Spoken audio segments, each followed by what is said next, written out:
السلام علیکم ناظرین، اعوذ باللہ من الشیطان الرجیم، بسم اللہ الرحمن الرحیم، نحمدہ ونصلی علی رسولہ الامین الی یوم الدین۔ آج کے ویڈیو میں ہم اس زمانے کی بات کریں گے جس زمانے میں حرا میں پہلی مرتبہ وحی آنے کے بعد کچھ عرصے کے لیے حضرت جبریل کا آنا بند ہو گیا۔ اس زمانے کو زمانۂ فترت کہتے ہیں، یعنی وہ زمانہ جس میں حضرت جبریل کا آنا موقوف ہو گیا کچھ دن کے لیے، اور روایتوں میں یہ بات آتی ہے تقریباً 1 سال تک حضرت جبریل نے یا ان کے ذریعے سے کوئی وحی، کوئی تعلیم، کوئی پیغام اللہ تعالیٰ کی طرف سے آپ کے پاس نہیں آیا۔ ابتدائی طور پر جب رسول اللہ صلی اللہ علیہ وسلم کو اس تجربے سے گزرنا پڑا تھا، غار حرا میں جو سورہ علق کی ابتدائی 5 آیتیں نازل ہوئی تھیں آپ پر، اس سے آپ کو بڑی پریشانی ہوئی تھی۔ تذکرہ پہلے آ چکا ہے اس کا، لیکن اس کے باوجود آپ کو یہ بے چینی رہنے لگی تھی کہ یہ جبرائیل جو پہلے میرے پاس آئے تھے وہ اب کیوں نہیں آتے۔ ان کی دلی تمنا آپ کی یہ تھی کہ وہ آئیں اور پھر سے ان سے کوئی گفتگو ہو۔ اور روایتوں میں یہاں تک آتا ہے کہ اس درمیان میں جناب رسول اللہ صلی اللہ علیہ وسلم اس قدر پریشان ہوئے 1 مرتبہ کہ آپ کے دل میں یہ بات آئی کہ میں کسی اونچی جگہ سے گر کر کے اپنی جان کو دے دوں۔ اس قدر طلب آپ کے اندر پیدا ہو گئی تھی حضرت جبریل سے ملاقات کی، اور اس پیغام کی جو پیغام اچھوتے قسم کا پیغام اللہ تعالیٰ کی طرف سے آپ کو ملا تھا، وہ چاہتے تھے کہ اسی طرح کے پیغام اور بھی آئیں۔ جب آپ اس صورتحال میں بہت زیادہ پریشان ہوا کرتے تھے تو اللہ تعالیٰ کی اجازت سے حضرت جبریل آتے تھے، زمین اور آسمان کی بلندیوں میں آپ کو نظر آتے تھے، اور آپ کہا کرتے تھے کہ واللہ آپ اللہ کے رسول ہیں اور میں جبریل ہوں۔ اسی درمیان میں ایک روایت احادیث میں یہ بھی آتی ہے کہ ایک موقع پر حضرت جبریل کو رسول اللہ صلی اللہ علیہ وسلم نے اس انداز سے دیکھا کہ پورے آسمان پر آپ چھائے ہوئے ہیں، اور آپ کے پروں کی سبزی، یہ سبز رنگ تھا، وہ پورے آسمان پر پھیل گیا ہے، اور آپ زمین و آسمان کے درمیان معلق کرسی پر بیٹھے ہوئے ہیں۔ پھر آپ کے قریب ہوئے، اور بہت قریب ہوئے، اتنے قریب ہوئے کہ جیسے 2 کمانوں کے درمیان کا فاصلہ ہوتا ہے، اتنے قریب ہوئے، اور پھر وہی بات کہی انہوں نے کہ آپ پیغمبر ہیں اور میں جبریل ہوں۔ کوئی اور پیغام انہوں نے نہیں دیا، لیکن حضرت جبریل کا آنا بھی آپ کے لیے باعث اطمینان ہوا کرتا تھا، اور یہ ان کے لیے بڑی خوشی کا باعث ہوا کرتا تھا کہ حضرت جبریل ان کے پاس آئے اور ان سے کلام کیا، گفتگو کی، بات چیت کی۔ اب اسی درمیان میں پھر جب 1 سال کا عرصہ گزر گیا تو اللہ تعالیٰ کی طرف سے رسول اللہ صلی اللہ علیہ وسلم کو ایک پیغام ملا. وہ پیغام قرآن کریم کا حصہ ہے. سورہ مدثر کی ابتدائی آیتیں ہیں جو حضرت جبریل نے آپ کو پڑھ کر سنائیں اور یاد کرائیں. آپ کے ذہن میں وہ پیوست ہو گئیں جنہیں بعد میں آپ نے لکھوایا. اعوذ باللہ من الشیطان الرجیم، بسم اللہ الرحمن الرحیم. یا ایھا المدثر قم فانذر. یہاں سے یہ شروع ہوتی ہیں اس طرح کی آیتیں، اور ان میں مختلف قسم کی نصیحتیں اللہ تعالیٰ کی طرف سے ہوتی ہیں. اور ظاہر ہے وہ نصیحتیں ایسی نصیحتیں جو عملی قسم کی نصیحتیں ہیں. کہا گیا کہ اے لپٹ کر لیٹنے والے، وہ جو ادا تھی آپ کی، جو آپ گھبرائے تھے، پریشان ہوئے تھے، اور حضرت خدیجہ سے جا کے یہ کہا تھا کہ مجھے کوئی کپڑا اڑا دو، مجھے اپنی جان کا خطرہ ہے. اللہ تعالیٰ کو آپ کی یہ ادا اس قدر پسند آئی کہ اس چیز کے حوالے سے اللہ تعالیٰ نے اب آئندہ بات کی. یا ایھا المدثر قم فانذر وربک فکبر وثیابک فطہر والرجز فاہجر ولا تمنن تستکثر وَلِرَبِّكَ فَاصْبِرْ. یہ 6 آیتیں ہیں جو اللہ تعالیٰ کی طرف سے رسول اللہ صلی اللہ علیہ وسلم کو عطا کی گئیں. ان کا مفہوم ہے کہ اے اوڑھ لپٹ کر لیٹ جانے والے، کھڑا ہو جا اور لوگوں کو مطلع کر، ان کو ڈرا اپنے احوال سے، اور خبر دے اس پیغام کی جو اللہ تعالیٰ کی طرف سے تو مل رہا ہے. اپنے رب کی بڑائی کا بیان کر، اپنے کپڑوں کو صاف رکھ، پاکی اور صفائی کی تعلیم بھی اللہ تعالیٰ نے دی. گندگی سے دور رہے اور زیادہ جمع کرنے کے لیے احسان مت کر، اور اپنے رب کی خاطر صبر کر. یہ بہت ہی بنیادی تعلیمات اللہ تعالیٰ نے حضرت جبرائیل کو یہ دیں. 1 سال گزرنے کے بعد، زمانے فطرت کے ختم ہونے کے بعد یہ تعلیمات آپ کو دی گئیں. تو ایک تو آپ کو ذاتی طور پہ یہ کام کرنے کے لیے کچھ تھیں اس میں، اور کچھ چیزیں بالکل شروع کی 2 آیتیں تھیں، اس میں بالکل واضح طور پر آپ کو پیغام تھا کہ اب یہ جو کپڑا لیٹ کر کے لپیٹ کر کے تم لیٹ گئے تھے، اس سے کام نہیں چلے گا، کیونکہ اب تمہیں کھڑا ہو جانا ہے اور اللہ کے بندوں کی طرف جانا ہے، اس پیغام کو لے کر جو اللہ تعالیٰ کی طرف سے آ رہا ہے. یہ بتانا ہے ان کو کہ اللہ کے سوا کوئی اور معبود نہیں ہے، اور میں اللہ کا رسول ہوں، اور بھلائیوں کی طرف ان کو بلانا ہے، برائیوں سے روکنا ہے. چنانچہ جب پیغام یہ رسول اللہ صلی اللہ علیہ وسلم کو مل گیا تو آپ نے سب سے پہلے تو قریبی لوگوں کو یہ پیغام دیا، جو سب سے زیادہ قریب سے آپ کے رشتے کے اعتبار سے، دوستی کے اعتبار سے، یا ساتھ رہنے کے اعتبار سے. تو سب سے پہلے آپ نے حضرت خدیجہ کو سے اس کا تذکرہ کیا. اور حضرت خدیجہ تو ظاہر ہے پہلے ہی سے رسول اللہ صلی اللہ علیہ وسلم پر فدا تھیں. انہوں نے تو اپنا مال و تن سب آپ کے حوالے کر دیا تھا پیغمبر ہونے سے پہلے ہی. اور جب آپ کی طرف سے پیغمبر ہونے کی خبر دی گئی تو اسے تو آپ نے اور بھی شر و بست کے ساتھ قبول کیا.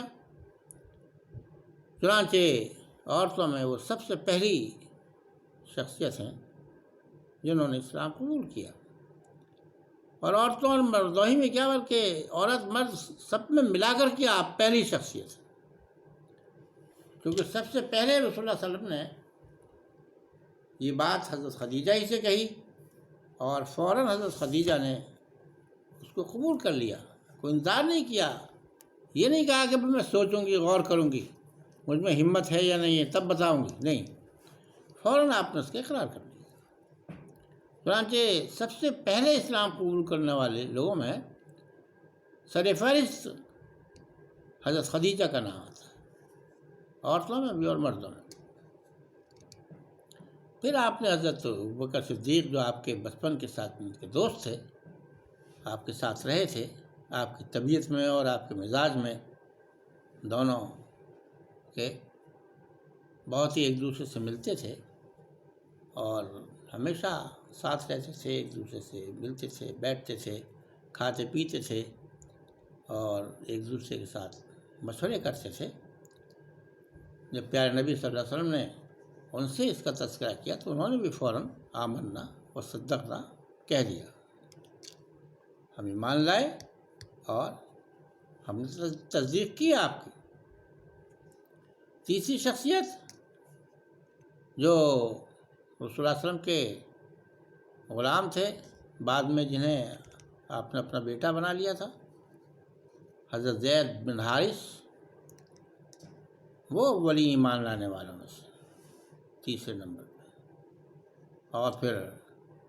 حضرت علی رضی اللہ تعالیٰ عنہ، یہ تو بہت چھوٹے تھے اس وقت، زیادہ 6 یا 7 سال کے تھے، اور جب آپ کے سامنے یہ بات آئی تو آپ نے فوراً اعلان کر دیا کہ یا رسول اللہ، میں آپ کے ساتھ ہمیشہ رہوں گا۔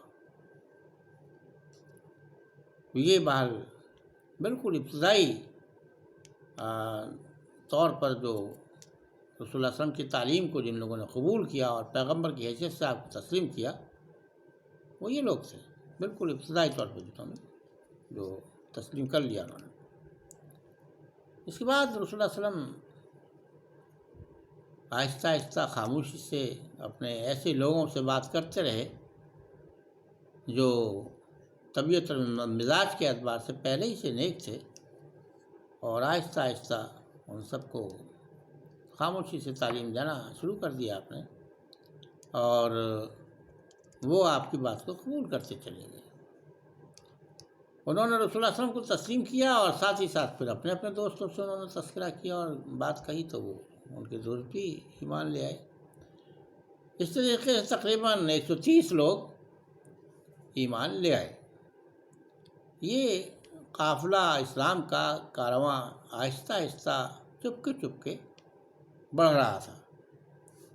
اس کا بھی اعلان باقاعدہ نہیں ہوا تھا۔ پھر رسول اللہ علیہ وسلم کو پتہ چلا کہ یہ جو صورتحال ہے اور لوگ قبول کر رہے ہیں ہماری بات کو، وہ مکے کے کچھ ایسے لوگوں تک پہنچ گئی بات جو اس دین کو بالکل ایک سرے سے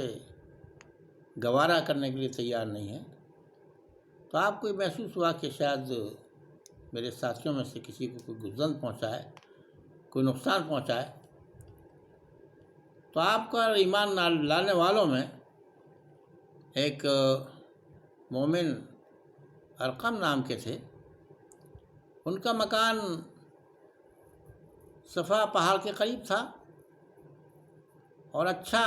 اونچی دیواروں کا، مضبوط دیواروں کا اور مضبوط دروازے کا مکان تھا، محفوظ تھا۔ تو آپ نے ان کے مکان میں جمع ہونا شروع کر دیا۔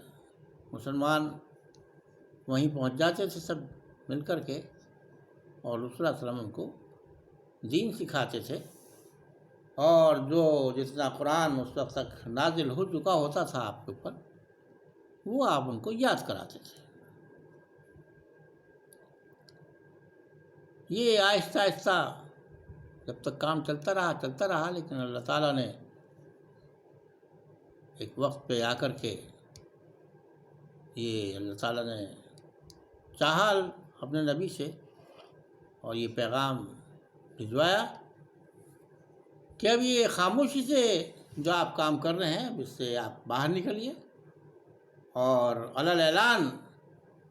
لوگوں سے بات کیجیے۔ تو اس کی ابتدا تو آپ نے اس طرح سے کی کہ اپنے کچھ ایسے لوگوں کو جو مکے میں اثر رکھنے والے لوگ تھے ان کو دعوتیں کی، گھر پہ بلایا اور دعوتیں کر کے ان کے سامنے یہ دین رکھا۔ اب اس میں روایتیں یہی آتی ہیں کہ زیادہ تر یہ جو سب سے زیادہ مخالفت ان لوگوں میں جو کی گئی وہ ابو لہب کی طرف سے کی گئی، اور لوگ بھی مخالف تھے لیکن سب سے زیادہ کھل کر کی جو مخالفت ابو لہب نے کی، یہ حضرت پیارے نبی صلی اللہ علیہ وسلم کا چچا تھا، بالکل ایسے ہی چچا تھا جیسے حضرت ابو طالب تھے رشتے کے اعتبار سے، لیکن بہت سخت تھا اور جہل مرکب تھا ایک طریقے سے، تو سختی سے اس نے مخالفت کی ان دعوتوں کے درمیان بھی۔ جب آپ نے یہ بات پیش کی اس کے بعد بھی وہ مخالفت پر آمادہ رہا۔ پھر رسول اللہ صلی اللہ علیہ وسلم نے وہ مشہور خطبہ دیا اور ایک ایسا طریقہ اختیار کیا جو پوری تاریخ اسلامی میں مشہور ہے۔ عرب میں صورتحال یہ تھی کہ جب کوئی خطرہ محسوس کیا جاتا تھا، اب وہ خطرہ بھی ظاہر ہے معمولی خطرے نہیں، ایسے خطرے جس میں پورے آبادی کو خطرہ ہو، مثال کے طور پہ کوئی فوج ہو آئے کسی کو خبر ملے کہ کوئی فوج آ رہی کہیں سے، تو اس وقت یا کوئی جنگلی جانور بستی کی طرف آ گیا جس سے خطرہ پیدا ہو گیا کہ بچوں کو اور بستی کے بہت سے لوگوں کو نقصان ہو سکتا ہے، تو ایسی صورتحال میں ان کے یہاں یہ طے تھا کہ صفا جو پہاڑ ہے وہ آبادی کے سب سے زیادہ قریب تھا، اس پر چڑھ کر کے آواز لگائی جائے یا صباحہ کہہ کر کے۔ تو رسول اللہ صلی اللہ علیہ وسلم چونکہ جانتے تھے کہ یہ خطروں کے لیے یہ طریقہ اختیار کیا جاتا ہے، تو وہ خطرہ جو آپ دیکھ رہے تھے، یعنی اگر ایمان قبول نہیں کیا، دین ان تک نہیں پہنچا تو یہ آگ میں جلیں گے مرنے کے بعد، یہ بہت بڑا خطرہ تھا اور سب کے لیے تھا خطرہ یہ۔ تو اس نسبت کو سامنے رکھتے ہوئے آپ نے یہی کام کیا کہ صفا پر آپ چڑھے صبح کے وقت اور وہاں سے آواز لگائی یا صباحہ یا صباحہ۔ یہ آواز آپ کی پہچانی گئی، جن لوگوں نے پہچان لیا وہ فوراً دوڑے، جن لوگوں کو دیر لگی پہچاننے میں ذرا دیر لگی، لیکن بہرحال دستور کے مطابق ایک بڑی آبادی مکے کی صفا پر جمع ہو گئی۔ جب سب جمع ہو گئے تو رسول اللہ صلی اللہ علیہ وسلم نے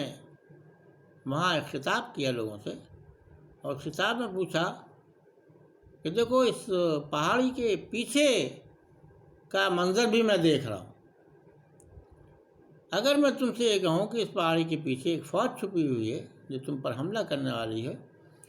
تو کیا تم مانو گے؟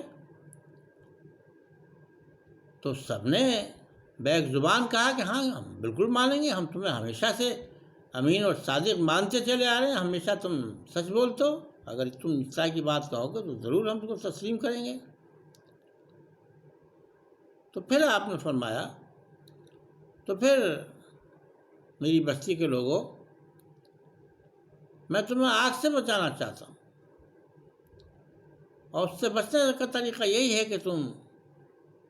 لا الہ الا اللہ کہہ لو، قولوا لا الہ الا اللہ تفلحوا۔ اگر تم لا الہ الا اللہ کہہ لو گے، یعنی اس بات کو تقریب مان لو گے، تسلیم کر لو گے کہ اللہ کے سوا کہ کوئی اور عبادت کے قابل نہیں ہے، اللہ کے سوا کوئی اور پوجیہ نہیں ہے، تو تمہاری نجات ہو جائے گی اور تم آگ سے بچ جاؤ گے اور کامیاب ہو جاؤ گے تم کو۔ تو وہ ابو لہب جو ان دعوتوں کے موقع پہ بھی آپ کی مخالفت کرتا رہتا تھا، وہ آگے بڑھا اور رسول اللہ صلی اللہ علیہ وسلم کے سینے پر اس نے ہاتھ مار کر کے کہا کہ کمبخت، کیا اسی لیے تو نے ہمیں بلایا تھا؟ دیکھیں یہ انداز اختیار کرنا تو کوئی ایسی بات نہیں ہے، چونکہ آپ ان کے چچا تھے، ابو لہب آپ کے چچا تھے، تو ابو لہب رسول اللہ صلی اللہ علیہ وسلم کا چچا تھا، چچا ہونے کے ناطے اگر اس نے یہ کر بھی دیا تھا تو کوئی ایسی حیرت کی بات نہیں تھی، لیکن اس کا مستقل رویہ اسی طرح کا رہا، آخر وقت بے انتہا سخت رویہ رہا، اسی لیے اللہ تعالیٰ اس سے بے انتہا ناراض ہوا، اور سورہ اللہب جو ہے جو نازل کی گئی ہے وہ اسی کی کو خرابی اور اس کی برائی بیان کرنے کے لیے نازل کی گئی ہے۔ اس کا ہم الگ سے مطالعہ کریں گے سورہ اللہب کا۔ تو بہرحال یہ کہ یہ رسول اللہ صلی اللہ علیہ وسلم کا چچا ہونے کے ناطے کوئی بھی شخص اس طرح سے بات کر سکتا تھا، وہ جاہل تھا تو جاہل انداز میں بات کی اس نے، اور دوہتر رکھا اور نے رسول اللہ علیہ وسلم کے سینے پر اور کہا کہ کیا کمبخت تو نے آج کے ہی دن اسی کام کے لیے تجھے بلانا تھا نا۔ خیر یہ بات ختم ہو گئی اور باقی لوگ وہاں سے آ گئے اور رسول اللہ علیہ وسلم کی بات